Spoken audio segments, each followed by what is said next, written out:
Hello guys, welcome back.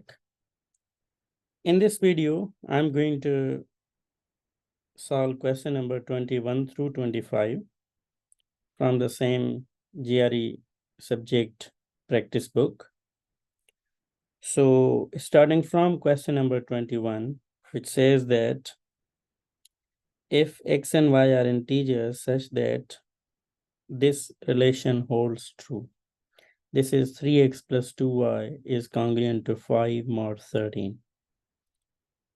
And x plus 7y is congruent to 1 mod 13.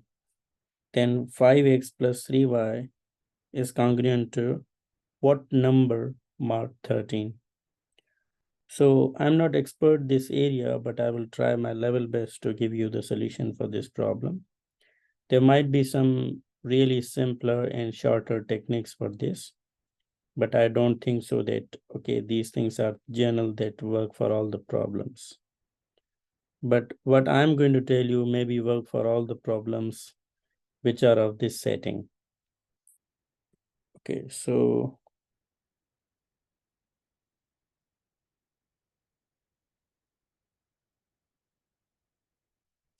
now let us discuss. It says that one thing 3x plus 2y is congruent to mod 13.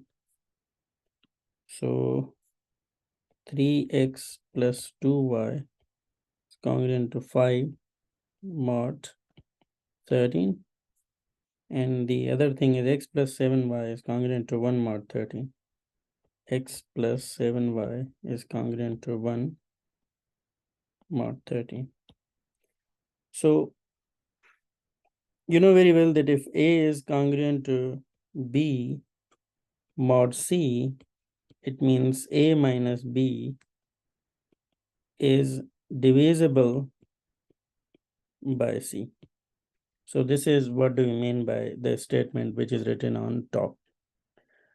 So I will solve these to find out the value of x and y, and I'll solve these with the help of usual techniques that we have, like simply elimination. We can apply these techniques, and I think these techniques will work.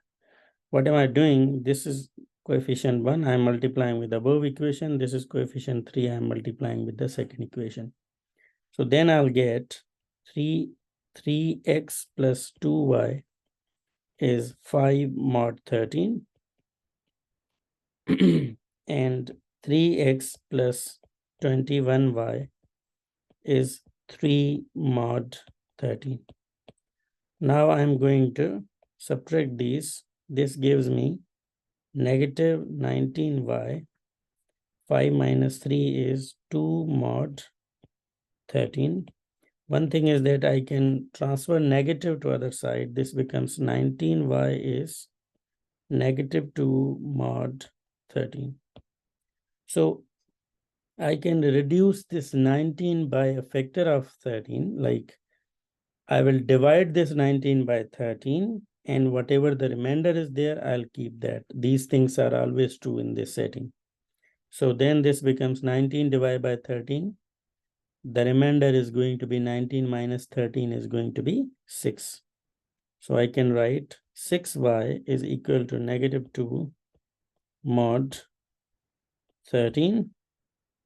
And now what can I do? I can just divide 2 on both sides. This gives me 3y is equal to negative 1 mod 13. And the next thing is, if I have any negative number, I can add 13 to it to convert it into positive number, because the mod is 13 and there's no any difference to add a multiple of 13 to all these numbers. So 3y is equal to, if I add 13 to negative 1, this becomes 12 mod 13. And if I divide 3 on both sides, I'll get y is equal to 4 mod 13. This is the value of y. So y is equal to 4 mod 13. So I got the value of y.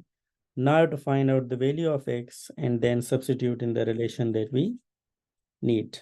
So to find the value of x, I'm just taking this second relation, which is, let me write with this pen. So x plus 7y is congruent to 1 mod 13, and the value of y is 4 mod 13. If I substitute it here, this becomes 7 times 4, 28.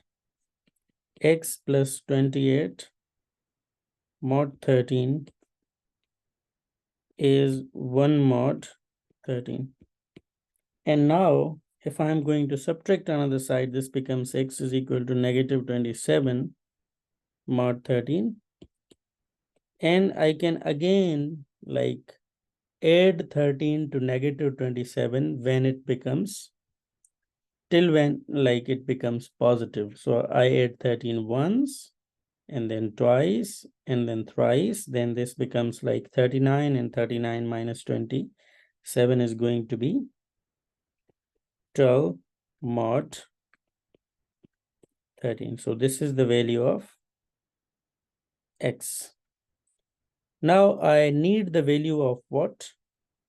5x plus 3y. So 5x plus 3y is 5 times the value of x is 12 mod 13 plus 3, the value of y is 4 mod 13. So this becomes 60 mod 13 plus 4 times 3, 12. I can write just mod 13 once, and then this becomes 72 mod 13. Now I have to reduce 72 by applying table of 13, and then I have to write what is going to be the remainder. So the table of 13 is going to be 5 times 13 is 65. So if I subtract 65 from 72, my answer is 7 mod 13. So 5x plus 3y is equal to 7 mod 13. So our final answer is 7. So this is a bit lengthy, but once you have a good practice on these all the things, then you can do these within a short span of time. So this was question 21. Let us move ahead. So question 22 says that there's a triangle ABC. Let me see if I can write about, yeah, I have enough space. Besides AB is 6, AC is 8, and BC is 12. So let me draw the triangle. So A, B, C. AB is 6, AC is 8, and BC is 12. Let P be a point on side AB such that AP is equal to 4. So there's a point P here. There's a point P here such that this AP is equal to 4. And Q be a point on side AC. So this is AC, and Q is some point here, such that APQ and ACB, so this is ABC is whole, and this is APQ, this triangle, this smaller one, this smaller triangle APQ are congruent. What is the length of line segment PQ? So the question is, we have to find out the length of this line segment PQ, and we can apply simply the similarity techniques from these triangles. So it says that triangle APQ is congruent to ACB. Whenever you have some sort of congruence, then like the order of these things always matter. This says that AP is congruent to AC. You have first two letters AP is congruent to AC. It means if I write AP is some sort of related to side AC, and PQ, the another thing is this PQ is related to CB or BC. So PQ is related to BC or CB. So this is going to be some sort of similarity relationship. With the help of this, I can easily find out the value of whatever missing that I have. So the order of these things always matter. So now just put the values and see what happens. So AP you can see is 4. PQ we have to find out. And AC from A to C is 8 and BC is 12. This is BC, which is 12. So you have 3 values. You can find out the fourth one. It's going to be really easy thing. So you can see 8 times PQ is 4 times 12. I'm going to divide 8 both sides. So twice, and this is going to be 6. So PQ is going to be 6. So do we have an option? Yes, this is going to be 6. So it's just like a question from high school or middle school level. It's not that much advanced, but the ordering of the things matter. If you order them incorrectly, if you order them by looking at the figure, that's going to create a problem, because these are not congruent as they seem to be. They are congruent in the opposite way. Okay, but you can have a look at this and you will try to understand by yourself that, okay, what is going to be the complexity in the question? Otherwise, this question shouldn't be here. It's a bit technical. So the next question is also seemingly it is going to be difficult, but it's not. It says that we have a system like this in which there are 4 variables, x1, x2, x3, and x4. And ABC are some real constants, and this ABC belongs to R3, for which the system is consistent. Means system must have at least one solution or infinitely many solutions. So which of these options is true? Like when you are going to solve this thing, this is going to be really technical. But if you want to understand this thing, this is really simple. Your x1 is a minus x4. Your x2 is b minus x4. You can see just I'm taking x4 on other side. Your x3 is c minus x4.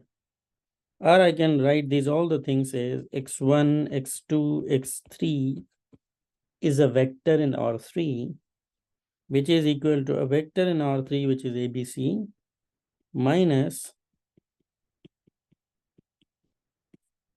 x4. Or I can also write ABC minus x4 times 1, 1, 1.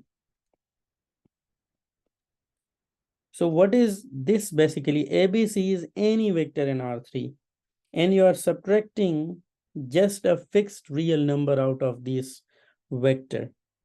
So you can get all the vectors from the set of the vectors in R3. So like you have all the vectors and you are going to translate them a little bit by x4. The every component is translated by x4. So this gives you again R3. So you were in R3. If you translate every point, then you are again in whole of R3. So like technically it's going to be just E and you don't need to solve. It's R3. So I give you any vector in R3 in a space and I'm going to shift it here. Now you will ask a question that where does this vector go? It is the shift of some other vector which is at back.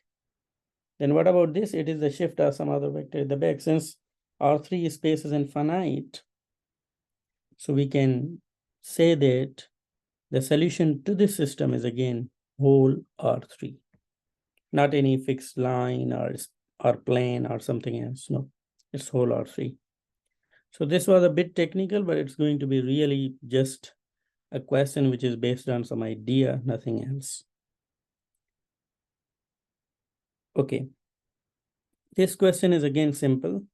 We have to find the set of vectors spanning the null space of this real matrix. So it's a question about the null space. So what do you mean by the null space of some vector A? It's simply the collection of those vectors from Rn, but in our case it's R3 because we are in 3 by 3 matrices, such that the matrix when operated on those vectors gives us 0 vector. So I have to find out those x such that when I apply matrix A on those x, it gives me 0. My output is 0. This is called the null space of some matrix, or also called kernel of the matrix. So this is kernel of A or null space of A. So let us find it out. So you have a system, Ax is equal to 0, and you want to solve it. What you will do? You will just write the 1, 3, negative 2, 2, 1, negative 1, negative 4, negative 2, and 2, and you will write 0, 0, 0, and just you will apply some row or column operation, and you will see that what's going to be your answer. That's it. But I'm going to remove the fourth column because there's no need to put these, because these are all zeros, and if you operate anything, these all will remain 0, and there would be no any change in these things. What should I do now? I'll apply some row or column operations to see what happens. So applying, you can see I want this and these to be 0. So I'll do R2 minus 2 R1. So 1, 3 minus 2 is pivot row, and this is 0. 2 times 3 is 6. 1 minus 6 is minus 5. You can do these things by yourself. And should have this done so that I don't waste time. These are not done here.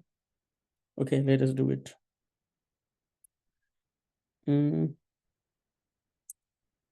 6, 4 is going to be 3, and R3 plus 4 R1. So I will apply 4, I will multiply 4 with R1 and add R3. This gives me 0. 4, this gives me 10. 4, this gives me negative 6. Now again, 1, 3, negative 2, and 0, negative 5, 3. I'm just doing R3 plus 2 R2. So I'll just multiply 2 with R2 and add R3. Then this 10 becomes 0. And this negative 6 also becomes 0. So you have no element in the third row. All the entries are 0. Now what can I do? I'll just go ahead and write these things here. Since you can see there is like one free entry, I can name that thing to be x3. Since this is for x3, and I'm going to name this thing to be some parameter t. From the second row, you can see that it is something that is negative 5x2 plus 3x3 is equal to 0. So negative 5x2 plus 3x3 is t is equal to 0. If I find the value of x2, this becomes, you can simply find out the value of x2. This becomes 3 by 5t. And now for x1, I will substitute everything in this first. This gives me x1 plus 3, x2, but the value of x2 is 3 by 5t, which I am going to substitute here directly. Minus 2, you can see minus 2, x3, the value of x3 is t is equal to 0. So x1 plus 9 by 5t minus 2t equals 0. So this becomes x1 is equal to, so it is 1 by 5t. So finally, I am going to write x1, x2, x3. x1 is 1 by 5t, x2 is 3 by 5t, x3 is t. So I can take something common out of these all the things. Let me verify. Yeah, 3 by 5t. I'm going to take t by 5 common from these all, then this becomes 1, this becomes 3, and the last one becomes 5. It is just taking out something common. And now you can see that the null space contains the linear combination or the simple scalar multiples of this vector 1, 3, and 5. So seemingly this is going to be option B, 1, 3, 5. It's really simple question. If you have good practice, you can just solve this within 2 to 3 minutes. It doesn't need that much explanation that I do, and it takes maybe a little bit of time. Okay, next question is a bit simple because it doesn't involve that much technicality. We have a function. So this function is some sort of cosine function with some coefficient. You know very well that the sine and cosine function always take like maximum minimum values between +1 and -1. But you can see in the graph, the maximum value is +3 and the minimum value is -3. So the value of the coefficient of cos, which is a, is going to be, let's say, +-3, or mod of a is going to be 3. It can be +3, -3, we don't know exactly because the value is swapping. But assume the value is 3. Assume the value is 3. There's no issue with that. Now, what happens when I substitute f is x is equal to 0? It means when you check the graph at 0, the value is -3. -3. But this is equal to what? You put 0 here. This will give you a cosine of -5. Cosine of -5. Now, if I assume the value of a to be 3, then I have -3 is equal to 3 cosine. You know very well cosine is even function. So cosine of -5 is same as cosine of 5. Now you can cancel out 3, let's say, and you can simply cancel out. Then you get cos phi is equal to -1. What should be the value of phi that gives us the value or the result to be -1? Obviously, you will say that phi is pi or -pi, but unfortunately, -pi is not an option. So pi is the correct option. You can check other values, you can apply some other trigonometric techniques, or you can do something else as well. It doesn't make any difference, but this is going to be the answer. Okay, so see you in the next video for discussion on question number 26 and onwards. Till then, goodbye.